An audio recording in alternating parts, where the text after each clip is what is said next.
Hello दोस्तों आपने किसी प्लेटफॉर्म पर ट्रेडिंग की या आपने कहीं बैटिंग की या आपने किसी थर्ड पार्टी प्लेटफॉर्म पर गेम प्ले किया जिसमें आपने अपना पैसा डिपॉजिट किया।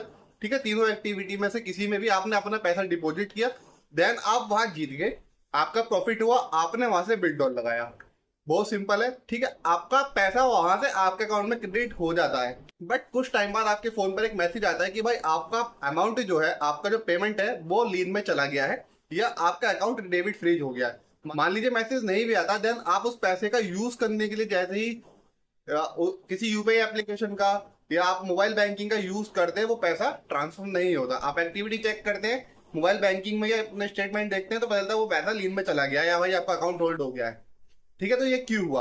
पहले मैं आपको बता दूं कि किसी थर्ड पार्टी एप्लीकेशन पर आप बैटिंग करो, ट्रेडिंग करो, गेमिंग करो, कुछ भी करो, ठीक है, थर्ड पार्टी है वो। जो प्ले स्टोर पे अवेलेबल नहीं है, जो लाइसेंस जिनके पास नहीं है, वो थर्ड पार्टी में आता है, फर्जी एप्लीकेशन या फर्जी वेबसाइट में आती है। ठीक है, वहां आपने इन्वेस्टमेंट किया, वहां से पैसा आया, भाई ये इलीगल एक्टिविटी हो गई।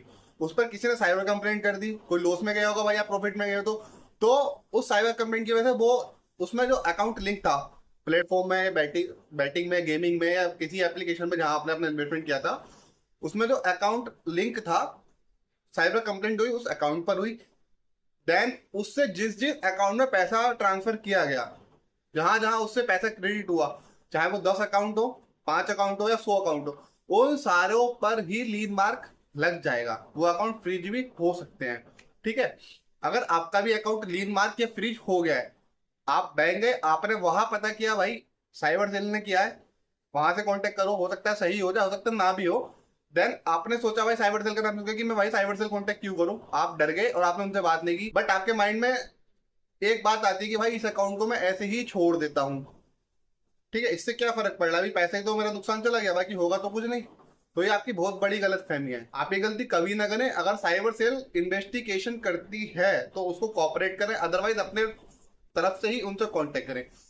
बिकॉज मैं आपको बता दूं कि अगर आपका पैसा लीन में गया है या आपका अकाउंट फ्रीज हुआ है, ये इलीगल एक्टिविटी कोई भी हो वो क्राइम में आती है। ऑनलाइन इलीगल एक्टिविटी आप कुछ भी करेंगे आपके अकाउंट के साथ, ये किसी भी प्रकार से, तो वो साइबर क्राइम के अंदर आएगा। भाई जब आपके अकाउंट की रिपोर्ट हो गई, आपका अकाउंट लीन में चला गया या फ्रीज चला गया, साइबर सेल के पास आपका केस चला गया, तो उस पर कुछ ना कुछ तो एक्शन होना है ना। भाई आप अगर बेगुनाह भी हो, कुछ भी हो, अगर आप फ्री भी होगे तो इन्वेस्टिगेशन के बारी तो होगे, पहले थोड़ी ना हो रहे हो। तो पहली बात आप अपने माइंड से निकाल दें कि आपको कुछ नहीं होगा। अगर आपके माइंड में आ रहा है कि मैं इस अकाउंट को ऐसे छोड़ देता हूँ, तो ये गलती आप कभी ना करें भाई। कोशिश करें, एडवोकेट हायर कर लें, साइबर सेल से खुद कांटेक्ट करें, ब्रांच से कांटेक्ट करें, जितना हो सके उतनी भागदौड़ करें और ये लीन मार्क से फ्री होने की सोचें। सोचें कि आपका लीन मार्क कैसे रिमूव होगा। बट इस अकाउंट को ऐसे ही छोड़ने की गलती ना करें। अभी आप छोड़ भी देते हैं, महीने बाद, 2 महीने बाद, 1 साल बाद जब साइबर सेल इस पर इन्वेस्टिगेशन करेगी, अगर आप निर्दोष हुए तो वो छोड़ देगी आपको, आपका अकाउंट फ्री हो जाएगा। दिन वाला अमाउंट हो सकता है आपको मिल जाए, हो सकता है वो रिटर्न चला जाए। ठीक है, बट अगर साइबर सेल इस पर एक्शन लेती है तो आप अब से 2 साल बाद भी वो आप पर कार्रवाई कर सकती है। बाकी जितने अकाउंट लीन या होल्ड साइबर सेल करती है, चाहे वो 1 करे या 100 करे या 1,000 करे, उसमें से 1% ही चांसेस होते कि किसी के पास लीगल नोटिस ना आए। चाहे भाई 6 महीने बाद आए या 1 साल बाद आए, लीगल नोटिस जरूर आता है। लीगल नोटिस लेट क्यों आता है मैं आपको ये भी बता दूं।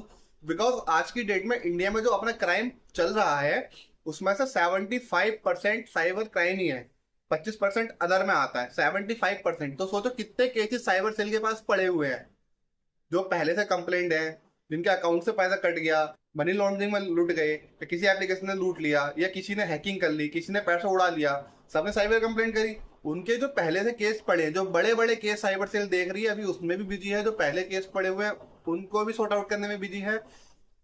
धीरे धीरे सभी का नंबर आ रहा है। जो भी अकाउंट लीन या फ्रीज है, भाई सबकी इन्वेस्टिगेशन होनी है, सबके पास लीगल नोटिस आना है, जवाब तो सबको देना पड़ेगा भाई। अगर सही हो तो अपने एविडेंस उनको दिखाना, अपने प्रूफ रखना, वो आपके लिए काम आने वाले हैं। सही हो तो बच जाओगे।